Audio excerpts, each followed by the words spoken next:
Hey, Nance. Hey, Felicia. So Hey, excited. guys. Hi, Yeah, everyone. very excited for our second Empty Nesters panel discussion. Welcome to Love in the Time of Quarantine or Corona. This is Shindig. I just want to explain to you guys a little bit about how it works. You can raise your hand. You can see the little hand on the bottom. Looks like this, like a Hamza. You can raise your hand and you can ask questions. So just write the question in. If you want it to be a private question, if you don't want everyone to know that you're asking about what's the best vibrator, just write private and I can just tell the question. Otherwise, it gets posted up on the site for everyone to see that you're asking the question. So we have a super exciting panel ahead of us. Just so for those of you who don't know me, I am Felicia Madison. I am a comedian and co-host of Empty Nesters. And Hi, I'm Nancy Tepper. I'm also obviously the other co-host of Empty Nesters. And we're very excited. We have two amazing speakers for our panel today. Our first one is Sari Cooper, who is a certified sex therapist and the director of Center for Love and Sex that's currently offering teletherapy and the founder of Sex Esteem Events. Interesting. That's offering sex ed for adults looking for more refined skills in a fun atmosphere. You can follow her on Instagram at Sari Cooper Sex Esteem and sign up for more information at www.centerforloveandsex.com/SE-events/. Our other guest today is Dr. Kyle Killian, who is a couple and family therapist who writes about resilience and self-care on his blog at Psychology Today called Intersections. His books include Interracial Couples, Intimacy, and Therapy, and was published by Columbia University Press. Dr. Killian can be reached at kkillian.org. We will give you all the links and all the information at the end of this panel, so don't worry if you didn't jot it down. So welcome. We're thrilled to have both of you here today. Thanks for having us. Yeah, thanks for being here. And just for you guys in the audience to make sure you're paying attention and understand, let's see if you could raise your hands. Everyone just raise your hand. Just so that we know that you're hearing you. Okay, we got one brave. Oh, okay, good. Okay, great. So they're a bright group in the audience. got a few of them raising their hands. Okay, cool. So right next to the hand part is a question part. Also, I didn't say you can, if you see a friend in the audience or someone that you like, you could click on them and you could actually be in a room, in a group, so you guys can talk to one another and we can't hear you. And if you want to IM them, you could do that also. So it's sort of like mini chat rooms in the seminar. Okay, well, let's get started. So here we are. Living in quarantine.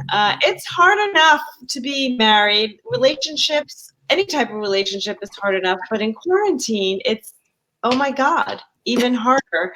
So what kind of things are you guys seeing? What kind of the biggest issues, or what's some of the things that you're seeing if people are complaining to you about with being in quarantine? Well, I'll start. I see people at a variety of ages, so a variety of life stages.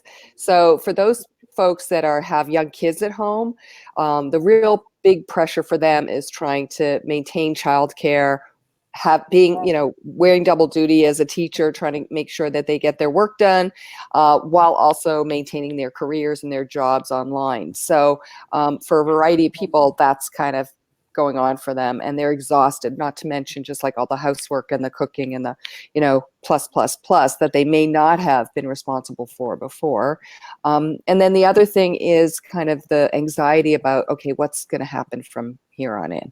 So that's kind of the reporting I'm getting, the main sort of themes. Right. And how does that affect them in terms of their relationship?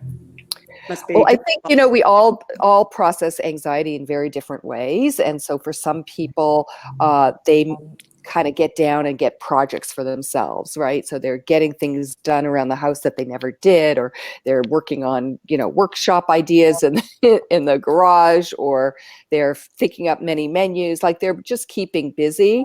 And the other partner may actually need more comfort and solace and touch or whatever, and they feel kind of lonely. actually. So there's a lot of reporting of loneliness going on, and thus maybe also leading to, you know, less frequent sex than before. Yeah. What are you seeing, Kyle? All of that on steroids. I think, I mean, if there's a lot of people in the audience that are empty nesters, they may no longer be empty nesters. You know, just when you thought they were out, they come back in. And I think, you know, it's going to, I mean, Sari and I talked about this early in the week. There's, you know, you have to think about what kind of dynamics you want to see in your family system, you know? Who's in charge? How do you establish clear roles and responsibilities and expectations in the near term, and also in what could be something longer than just the near term or the short term, right? There's that possibility that people are going to be sheltering in place with each other for a little longer than maybe they were originally planning to. So, you know, you can try to make it fun and be creative. And I was thinking like Wheel of Fortune, you know, create a wheel and spin a wheel of chores. Or if you want to really show some executive authority, you call the family meeting. And then you get people on board with pulling their weight, because if they're all under the same roof, people should be contributing something, right? If you don't do that, if you choose to just kind of go by consensus or be laid back about all, that could work for you or not, because there is this role overload that's happening right now. People are feeling like they've got to, you know, do so many different things. They feel responsibility, and some of that is connected to this question of anxiety. Yeah. You really got to control as many things as you possibly can in a situation that does sometimes feel a little bit out of control. So people are just taking on tasks, and it can be a long list of things people feel like they've got to get done every day to feel like they're on top of things. So you have like a wheel. You have like a wheel like we had in camp of like, you know, Like a chore chart. That exactly. So Sari, is sex on that wheel? Well, we certainly don't want to feel like sex is a chore, right? Because that is not that much fun. But I think what couples are complaining about, right, is, you know, there's this model that we have in sexuality called the dual control model. And it is really a nice description of our excitatory side, which is kind of the gas pedal, and our inhibitory side, which is our brake pedal. And when anxiety gets too high, our inhibitions around sexuality get so high that we can't even feel like we have desire. So that's when people come in and go like, I have no desire. I have like no libido. It's shot, right? Yeah, I would also think that contributing to that would be the way that we're sort of living our lives now in our homes, getting dressed as a chore, getting your hair done. You're really not seeing other people. And that really affects like how you feel about yourself. And I think that a big part of your sex life is when you feel really good about, you know, the way you look or what you're doing. And it's just, there's so much monotony. So there are challenges, I believe, for a good marriage. But what about people who are already struggling in their relationships? Like, what are they supposed to do? Yeah. Were you going to say something, Felicia? Yeah. Yeah, no, it was an interesting point also, Sari, that you were saying about, I didn't realize that with anxiety goes high, your libido goes low. So that's like, here we are with, you know, to explain why I thought it was menopause. Or, I'm sorry, did you say menopause? No, but I stop. listen, you know, I think there's this, what people keep reporting to me is this sense of fatigue. And I actually noticed it myself last weekend that we hit like the month mark, and it was just, or even 5 weeks. And it was almost like, oh, like this is going into a whole other gear now. And, you know, what you said, Kyle, about like, oh, we really don't know like how long this may go on for. You know, I was like all ready and like got my exercise regimen. I was like fine the first few weeks. And then I think there was a shift in it. And to your question about, you know, what if there's already kind of visions in a marriage or a relationship, and now you're under the same roof, and what do you do? Like, and I think some people's tendencies would be to just, let's just shut it down because we are not going to resolve it while we're under, you know, under these circumstances. And while other people, you know, I actually say to them, like, if you want to use this time in your therapy, in your couples therapy, to address some of these things, if we can do it in a safe manner, this might be the time to do it. Right. I was just going to say something about the parasympathetic nervous system.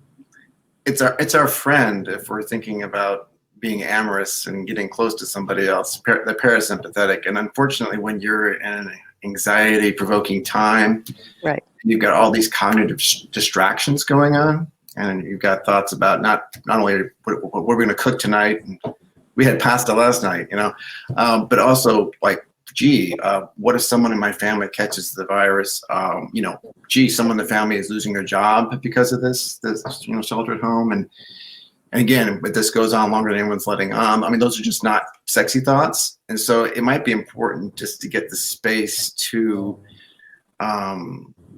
be able to maybe meditate or to calm yourself, to just think about nothing sometimes, so that something else can, fill in that space in our heads. I just think that we're probably pretty stressed right now, but there's probably ways to try to shut off or shut down some of this constant needing to be busy because of those kinds of thoughts going through our heads. I think that's where humor comes in, Felicia. What? I think that's where humor comes in. I think some people though might find sex as a stress reliever. No? They do, but they have to bring that pedal down in order to there's a willingness model in sexuality of saying, okay, I'm not really in touch with any sort of horniness going on right now, but I'm willing to try to get something going here and see if something else kicks in. And that willingness is the idea of make a date with someone. Say, I'll meet you in the bedroom at 10. And if there are kids in the house, well, just tell them, at a hotel, and do not disturb sign is on the door. Going back into the car, the garage. Hey, listen, I have clients who have gone into taken the car because they have teenager, older adult kids at home, and gone on a date. They've gotten dressed up. They've taken, whatever kind of fun things they want to play with in the car, and they've gone outside and stayed in the car just because they needed a break. But besides the car, what other things do you suggest that we could do to spice it up? Because my car is littered now with garbage from all of our excursions. It's not the most romantic site. So how do we spice it up, right? For people who do have the older adult kids home and, we want to stay connected to our partner. What are your recommendations? So I'm a big believer in bringing in toys, watching either porn that suits your interests or your needs. And there's a whole sort of gamut of porn out there now, from, queer to feminist, ethical porn, to do-it-yourself porn, which is an interesting concept. So there's this site called Make Love Not Porn, and it's actually real people uploading their videos, and within this site they become stars, and they get a share of the profits. Yeah. So if that's your thing and visual stuff is a simulation, go for it. There's also I can't even imagine.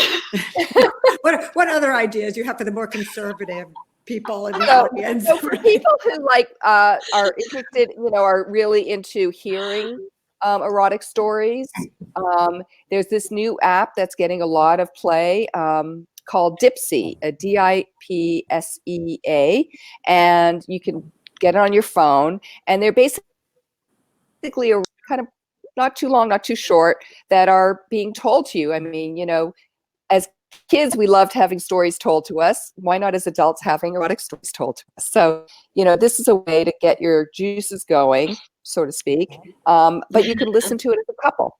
50 Shades of Grey, right? That was the... Yeah, but this covers so much more than 50 Shades. And it doesn't matter if you're straight, gay, bi, queer, however you identify.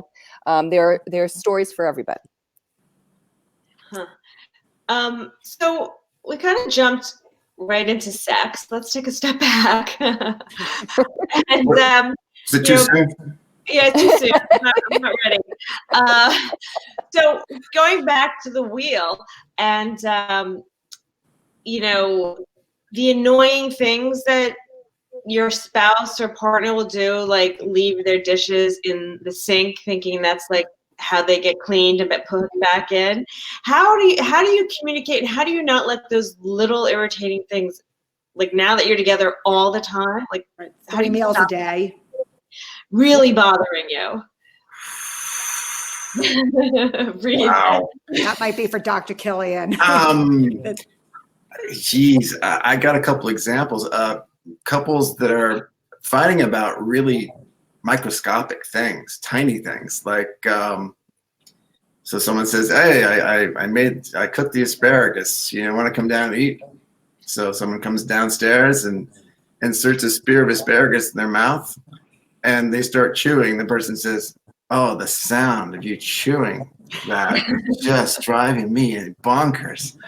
And so these kinds of things are actually happening. People are having fights about, you know, chewing sounds when they're eating a meal together. I guess we need to have one of those long dining tables where they're at the ends, and then they don't have to have that problem, maybe, or they can just put earbuds in. But yeah, I've seen that. There's some real irritability happening in couples, and I think maybe people can, you know, express irritation, but also maybe try to repair afterwards and say, you know, I think maybe I kind of reacted to that whole thing. I'm sorry about that, hon. I mean, because I think that can be rupture, but is there a capacity for repair? Is there a willingness to admit that maybe you kind of were a little bit, you know, flying off the handle there, or made a big deal out of something that wasn't that big? I mean, I think if people aren't willing to at least take a step back towards each other after these kinds of minor skirmishes or big battles over the asparagus, I think it's going to be harder for them to feel safe and connected with each other. They're going to feel like, well, that person really was unbelievably harsh or impatient or just being ridiculous, right?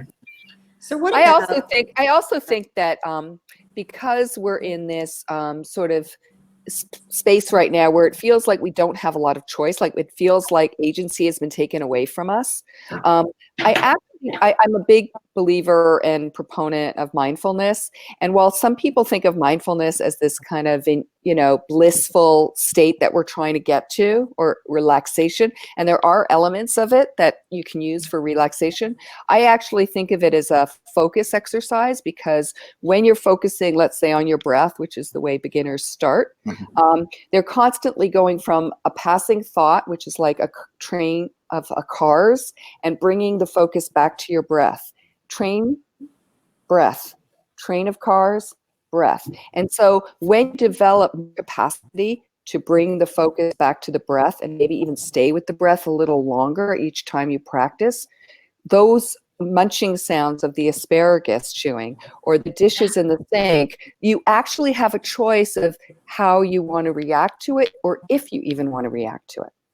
You know, like you don't necessarily have choice. It gives you more room. And I think that's what people are feeling like. There's just no room, you know? well, what about the impact of having the now more adult children at home who have been living their lives very autonomously, and they're not really ready for us to have a lot of say in what they're doing, but they're in our homes again.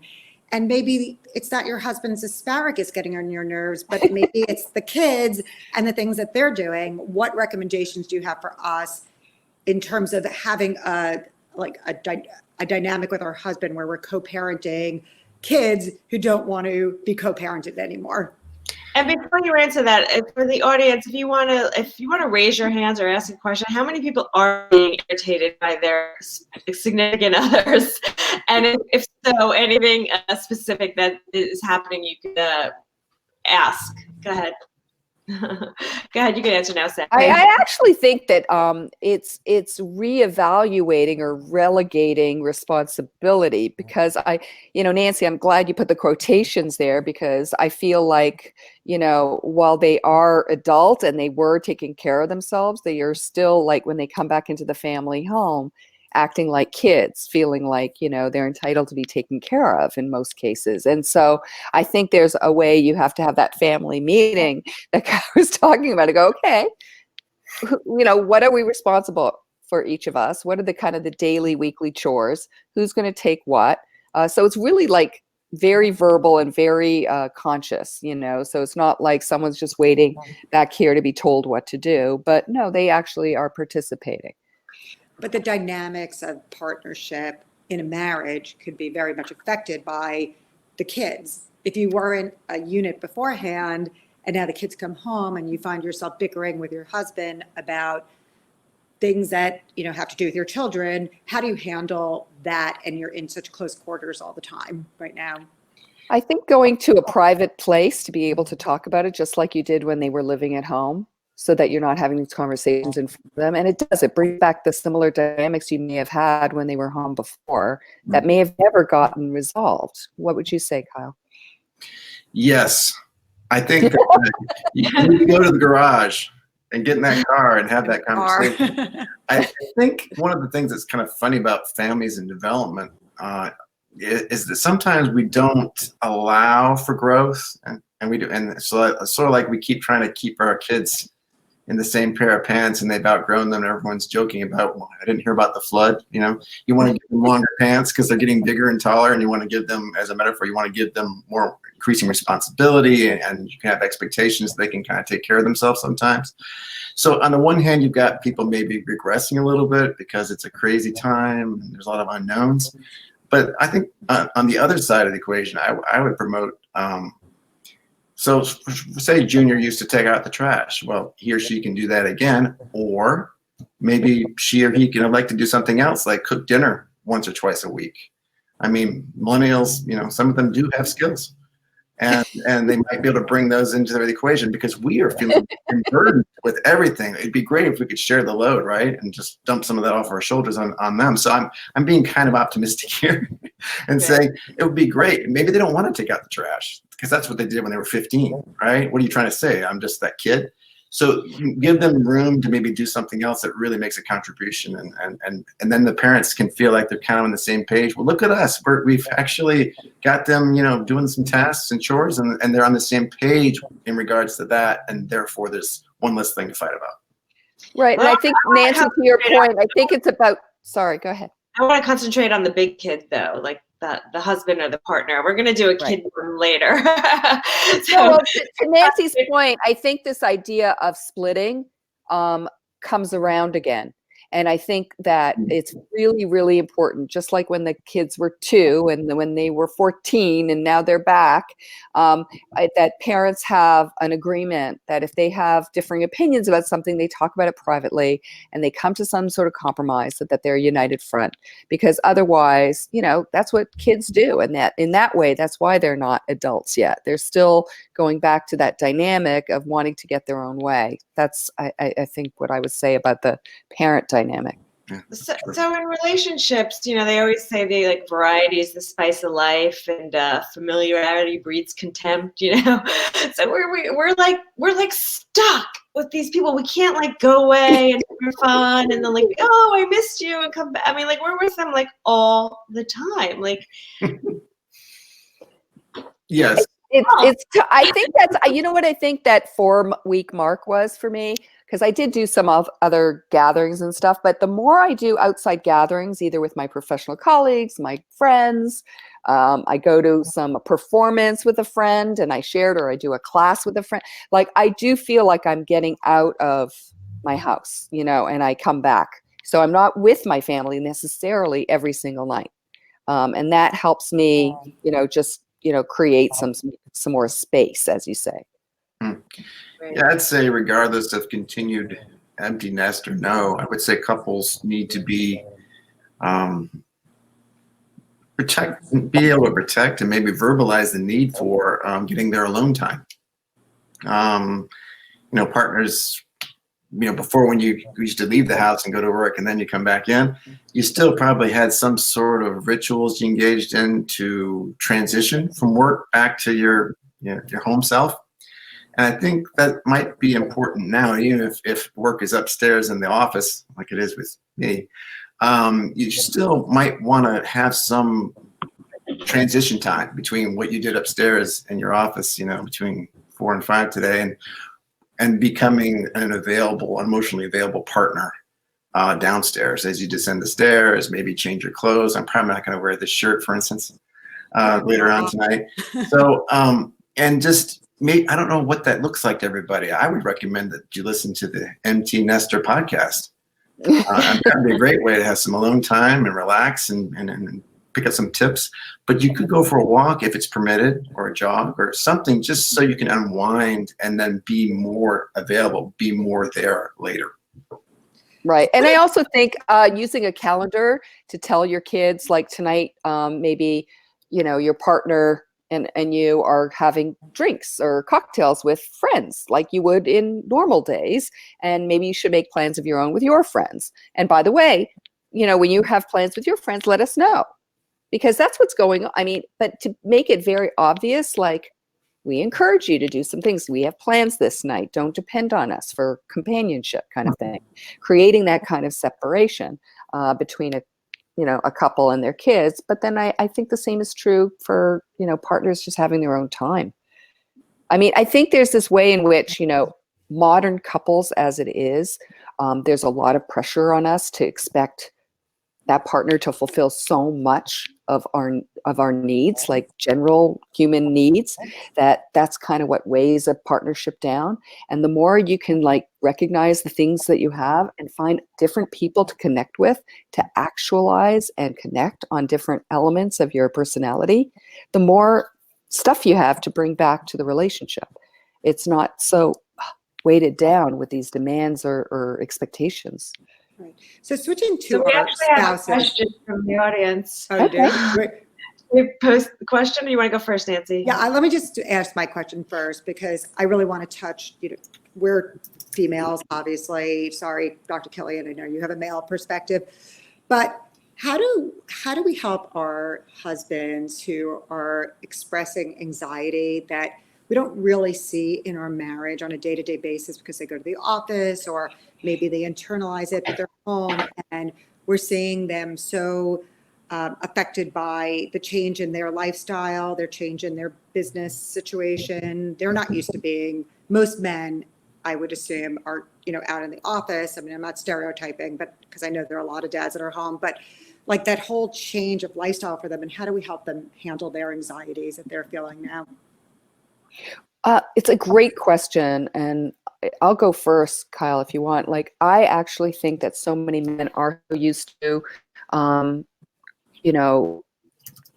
believing in the male myth of stoicism, that they are usually bottled up, and now there may not be as much space for them to express, to bottle it up, because it's so immense in terms of what we don't know is going to happen economically and financially after this. And so I think it's a good time to say, here are things that have helped me. I don't know if they'll help you. I'm willing to listen. If you don't want to talk to me about it, how about so-and-so who's a good friend of yours? I think it'd be a great idea for you to talk, just so that you recognize, you're saying, I see you're going through this. You may not want to share it with me, but you probably should express it somewhere, like whether it's verbal, or you go for a run, or you do some, there's all these MBSR, mindfulness-based stress reduction classes online now. I mean, what a wonderful opportunity now to, if you have the extra time, to do something like that. So, because I don't know if male partners want to actually talk about it with their partners. They may, because they're still in the just crisis stage, they may not want to. And if you say I'm available, if you want to, that's fine. But I think for some people, they may need a little more space to process it. What would you say, Kyle? I say if they're an engineer or an accountant, yeah, they're not really going to want to talk to you about this stuff. I don't know aspersions to people in that profession, but sometimes if they're numbers people or conceptual thinkers, yeah, they don't have the words to describe their feeling state. I mean, it's not that they're holding out on you. They don't know. They actually don't have, they haven't identified all that stuff yet inside themselves. So it's not like it shouldn't take it personally if they don't go there initially, but maybe with some practice, they might be able to start talking about some of that stuff. But I do hear from couples that, that the male partner like to go to the gym, and 4 or 5 times a week and get some of their stress out that way. And also maybe socialize at the gym. And if they can't do that right now, then obviously they do have some stuff bottled up, as Sari was suggesting. I think, you might want to start slow and trying to sort of draw them out and have them identify something that's been on their mind, or something that maybe they would have talked about if they were hanging out with one of their friends at the bar after work. What are the kinds of things that they would normally touch on or discuss, so that maybe some of that steam can be let off and there can be a sense of connection right here in the couple. Right. So I just want to address, someone's complaining about distracting noise, but there's no noise coming from the audience. We cannot hear them and they can't hear you. So I don't know if they're what her issue is, but I private messaged you if you want to.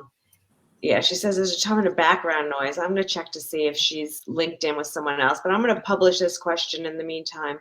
So this is from Jennifer Lancaster, and why don't you read that and you guys can talk and I'll try to deal with this issue. Okay. That's for Sari. I think it is for me. So I think that it's interesting because we are getting new cases at my Center for Love and Sex right now, which I wasn't sure if people would be interested in starting teletherapy. But actually, a lot of couples are in distress, and actually, infidelity is one of the issues, because now that they're spending so much time together, either infidelity has been discovered, or a person who has been seeing someone else outside the relationship doesn't really have the time or even privacy to access them and connect with them. So it is an opportunity. I might say it's not necessarily a neurobiology issue from what I could take. From what I see, I think it's more an opportunity to reconnect if both parties are really willing to. But I think there's got to be a lot of repair work that has to be done if this is a new discovery. I don't think someone who's actually been kind of sneaking out and cheating or being with someone else for a while is going to automatically just turn to their main partner. I don't see that working normally. And there has to be some transition time. And if they can come in and see somebody to start talking about it, I think the better. Okay. And guys, if you have a question, you could just raising your hand isn't asking a question. You have to actually ask the question, because I see some people are raising their hands and then putting them down. So anyway.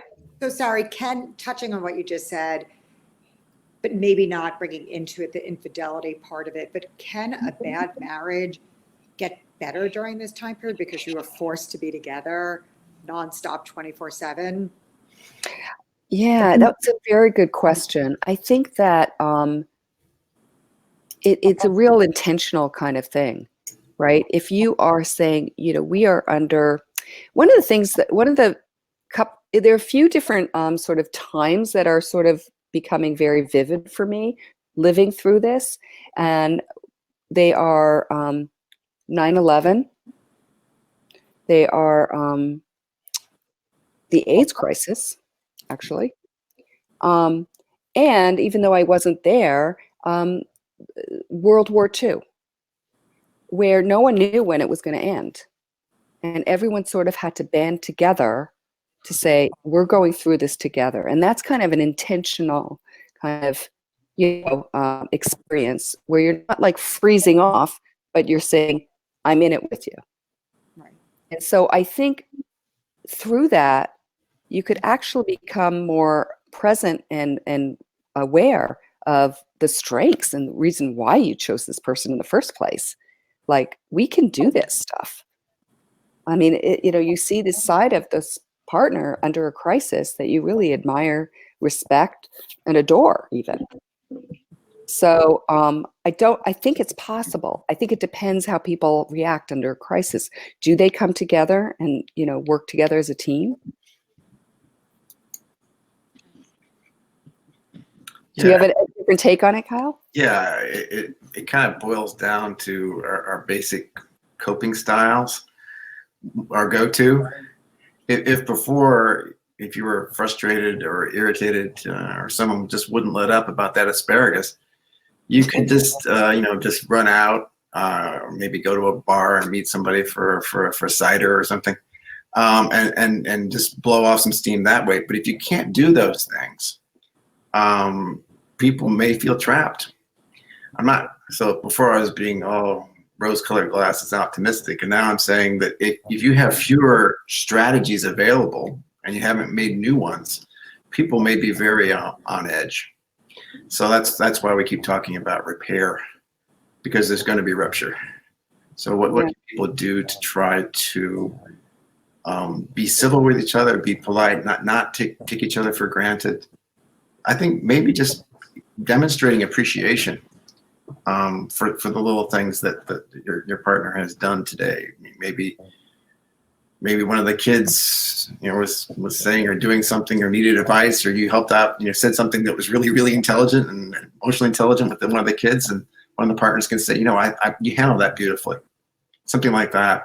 Then there's a feeling like, someone that was noticed. Not that they have to have a thank you, not that someone has to always thank someone for doing something, but it's still nice that at least there was an awareness of it. There was some consciousness around it, and that can sometimes have people feel like they're not as separate or apart or alone. And I would also say gratitude, Nancy. I think that if people don't have gratitude for what they do have each day, I don't know if all of these partnerships are going to last once this ends. It's not a fait accompli. I think. Well, not that the data could ever be trusted for Wuhan, but they do say that the divorce rate is much higher there. So, I mean, I don't know if it's skyrocketing. Is that what you're saying? Yeah.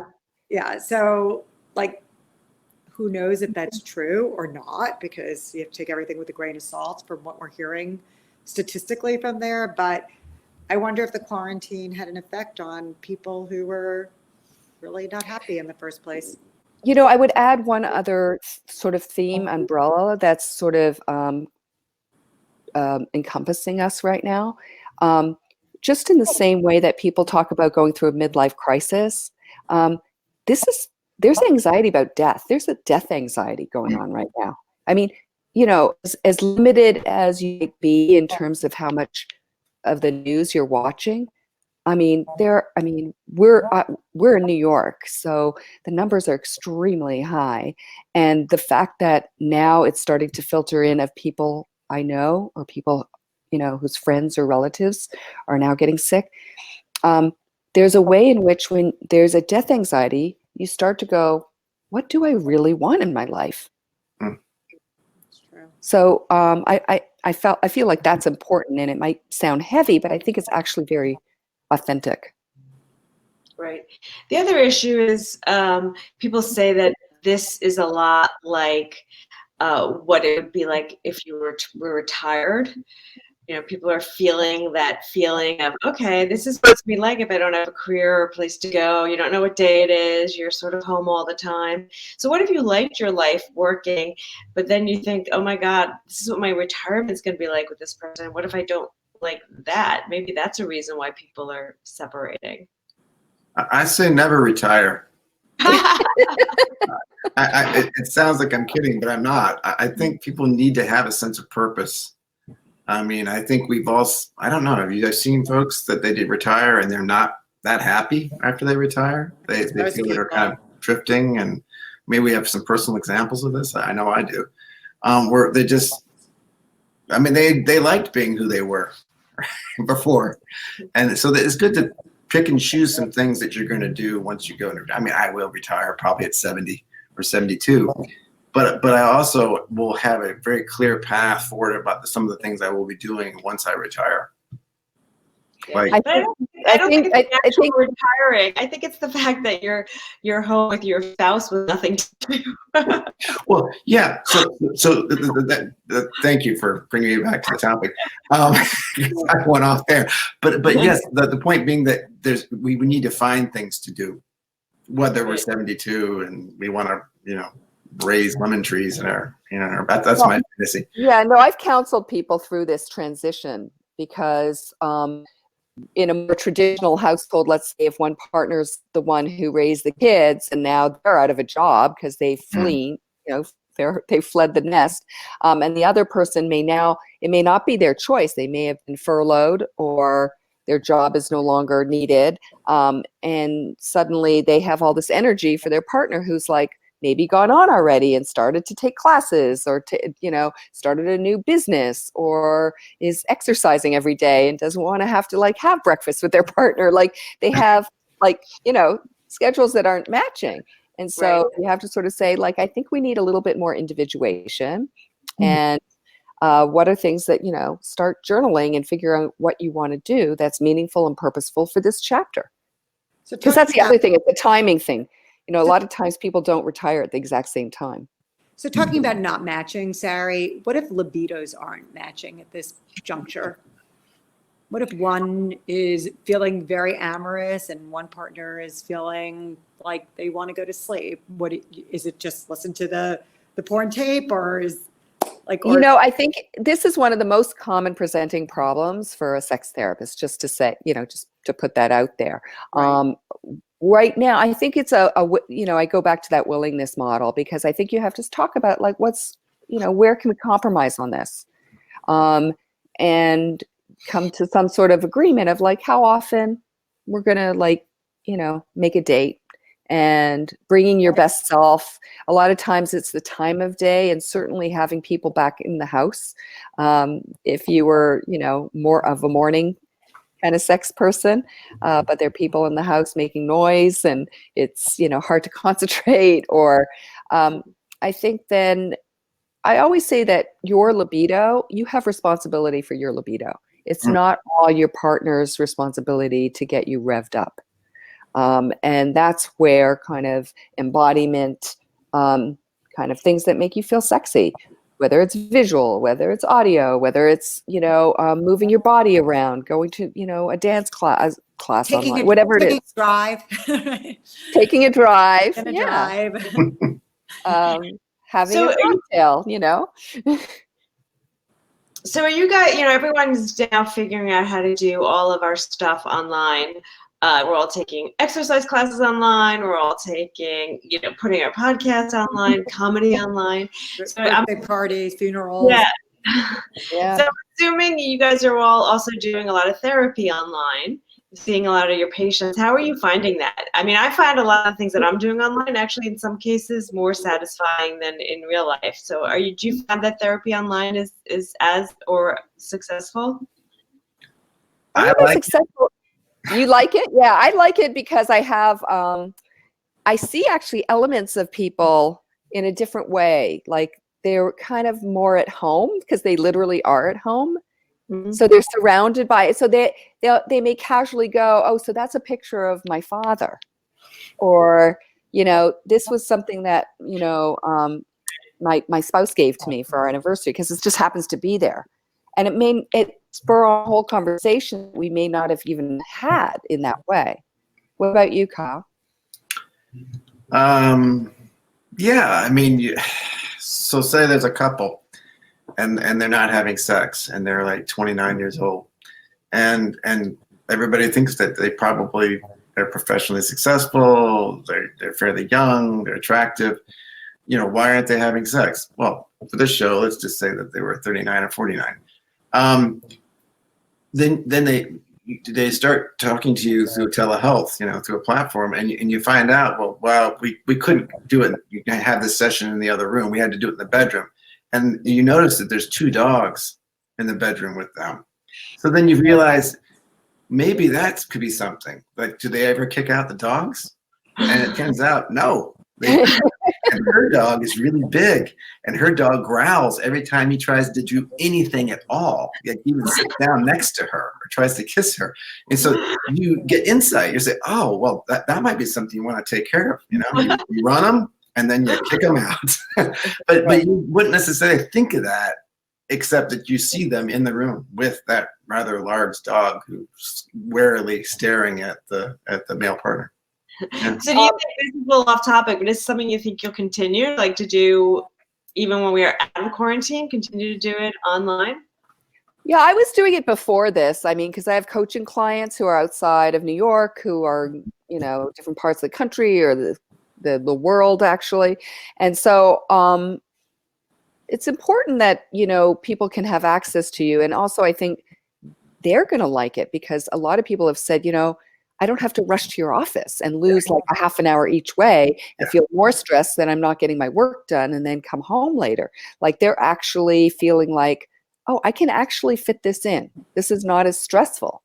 But I have to say on the other side of it, I do miss people's having their full body in a session. No, because just in terms of nonverbal communication, there's a lot you're missing, which is probably the gym shorts or the sweatpants right now. But even just the way people move and sit and change their position, that's informative to a therapist. So I do miss that.